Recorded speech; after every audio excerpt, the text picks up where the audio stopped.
I even get started?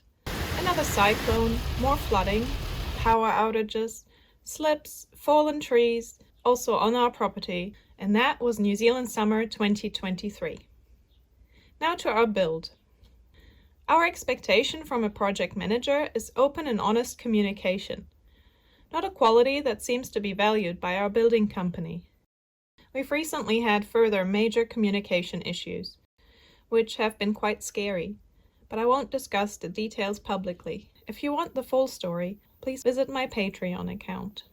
It's been incredibly stressful, on top of having lost another month to our build schedule due to council's flooding delays and another failed inspection. Truly feels like we never get through this nightmare, and certainly not with our sanity intact. Remember the water tank issue from episode 13? Well, it wasn't over then, and it still isn't. At the time we agreed to it being moved down the section and accepted the additional $2,000 for plumbing. We had asked several times for the septic field to be delayed until after the water tank is in place, so they wouldn't damage the pipes by a digger driving on them. Of course we were ignored, and it was installed against all our requests to do it after. A few days later the plumbers came with a digger and literally drove all over the brand new pipes. The digger came, made quite a mess, and went, leaving the dug up soil exposed. Nothing happened for the rest of the week, with more flooding turning the exposed soil into a mud pit and washing silt into the creek. So frustrating, as it all could have been avoided if the tank was placed in position prior to the house being there.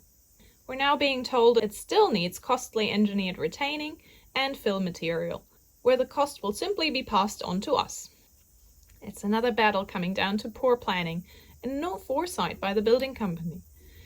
Alternatives like a buriable tank, 2 smaller tanks, or simply connecting to the existing town water on the roadside could have been much cheaper options if they had been capable of properly planning or executing the tank placement early on. We need a holiday. It's been a year since our last long weekend out of Auckland, and we finally managed to book a weekend at our friend's batch in the Coromandel. The weather, although forecast pretty good, was absolutely terrible for the first 2 days.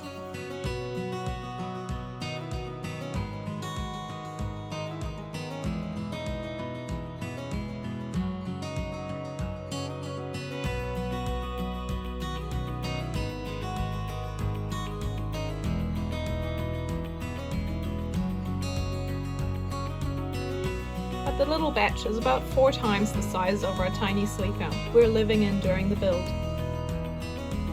I'm just loving the kitchen that is separate from the bedroom. Shower with water pressure.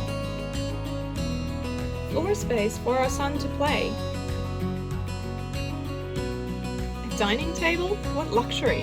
And we really tried to make the most out of every rain-free minute and have some family time on this holiday.